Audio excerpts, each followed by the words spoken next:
Dr. Reed, thank you so much, and it is such an honor to be here today.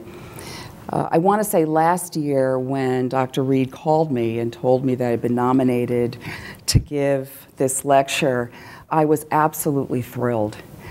You know, in looking back, Dr. Poussaint, your leadership, your mentorship, the friendship of not only you, but you and your family with Dr. Tina Poussaint has meant a tremendous amount to me and to my family, as well as it's meant to hundreds of medical students who've come through Harvard and the thousands who've been impacted across the country by the work that you've done. So it is truly an honor.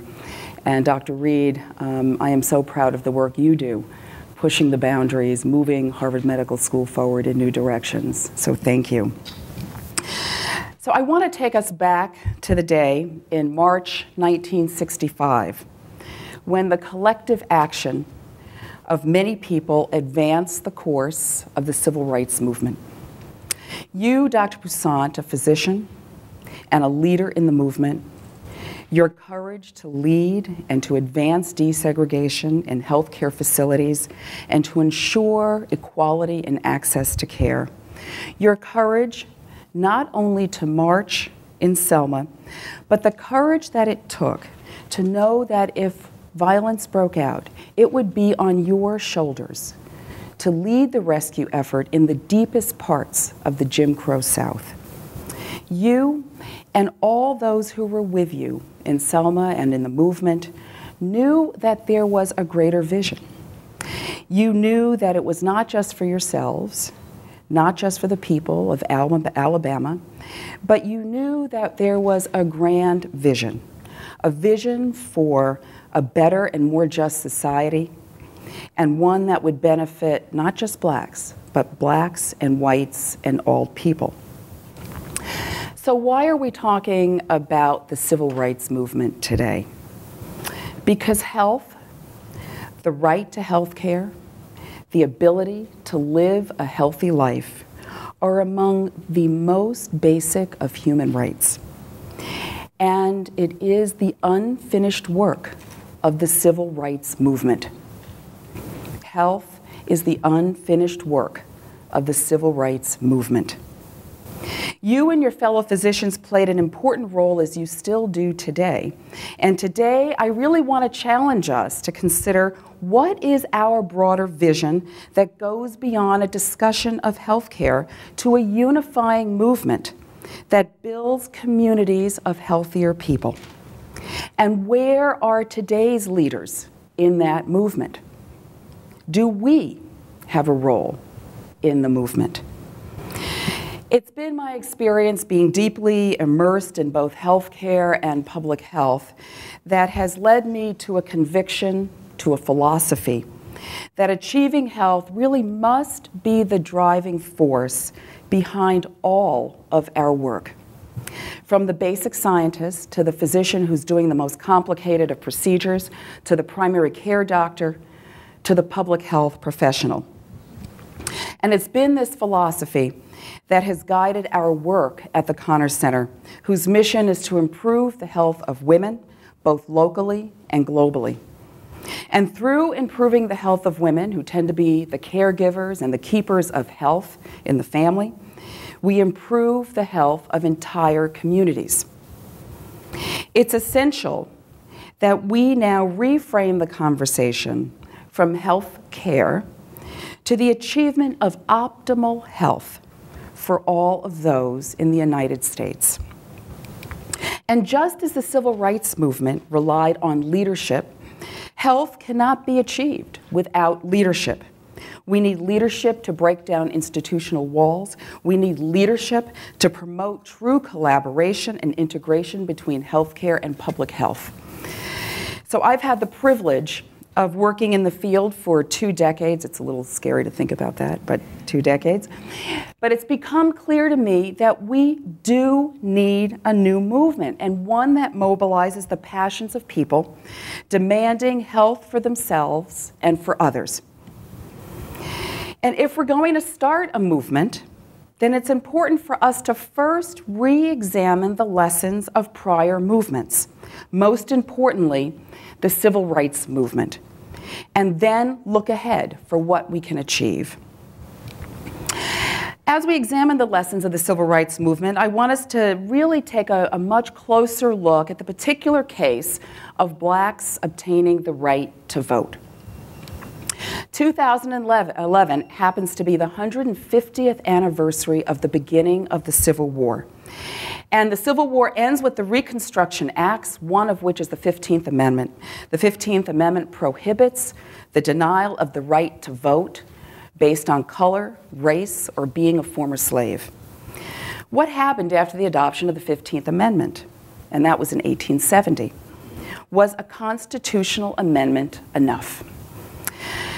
Jackson Giles, a black man in Montgomery, Alabama, successfully voted in Montgomery from the time of the adoption of the 15th Amendment until 1901, when Alabama passed laws that created new barriers for blacks to vote.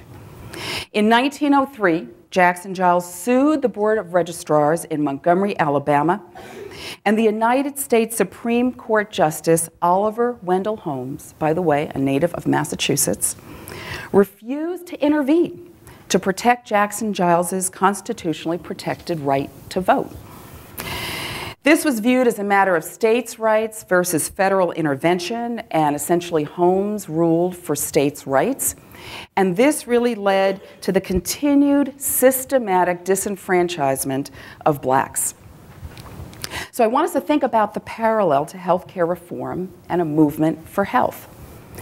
Even though healthcare reform will give most the ability to have health insurance, just as blacks had the right to vote, there remain economic, social, and other practical barriers to accessing healthcare, just as there were barriers to blacks being able to exercise their right to vote.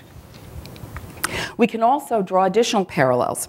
We are witnessing a surge in proponents of states' rights.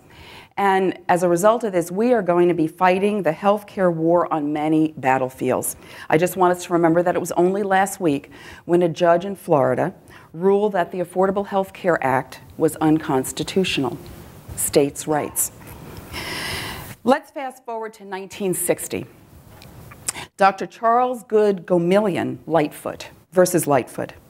The civil rights movement was underway, galvanized by Brown versus Board of Ed, the murder of Emmett Till, Rosa Parks refusing to sit at the back of the bus, and the extraordinary leadership of Dr. King and others.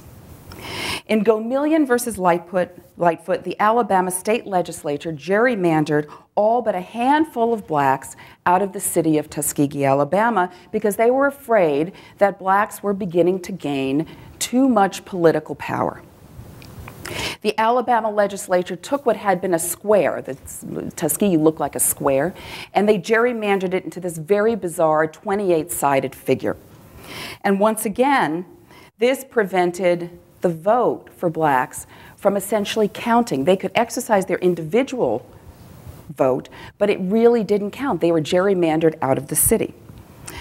Justice Felix Frankfurter wrote the opinion for the U.S. Supreme Court, and he wrote it in favor of the blacks of Tuskegee on the grounds that gerrymandering prevented blacks from exercising their individual right to vote under the 15th Amendment. Unlike Holmes, Frankfurter recognized that even though blacks could technically exercise their individual right to vote, the individual right was meaningless if their collective voice in Tuskegee could be silenced.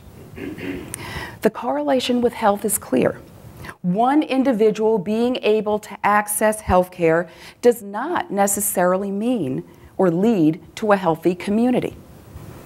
History tells us that Gomillion versus Lightfoot was also not enough to ensure the enfranchisement of blacks. All the while, the civil rights movement was moving the agenda of broad-based civil rights forward.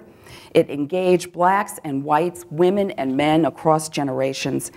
And it was the movement that resulted in the Civil Rights Act of 1964, which dismantled Jim Crow. But even in spite of this, blacks continued to be disenfranchised in spite of the Civil Rights Act of 1964. There was broad resistance to change. President Johnson at the time felt that there was really nothing else he could do. He had passed his major civil rights legislation, and he really couldn't get the votes for additional legislation. And this brings us back to Selma, where regular people agitate for and accelerate change. It was J.L. Chestnut, the only black lawyer in Selma, who convinced Martin Luther King to come to Selma to bring national attention to the struggles that remained after the passage of the Civil Rights Act of 1964. And on March 7th, which becomes known as Bloody Sunday, the people of Selma, without Dr. King, marched to the Edmund Pettus Bridge to demand their right to register to vote. This was the tipping point. It was the accelerator. And it took people, regular people, in a movement to make it happen. Through television, the country, and actually the world, witnessed the violence committed by state officials on blacks and whites marching peacefully, and they were outraged. In less than a month, President Johnson announced that he would support a Voting Rights Act.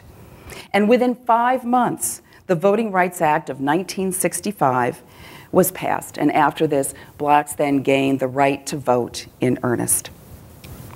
So it was unrest and extraordinary organizing that led to a movement, a powerful movement, that changed this country forever and established not just the legal framework, but reinforced the quest for true equality. Today, we really must ask, where is the unrest over the health of our nation? Where is the burning desire for equality for all, for health for all?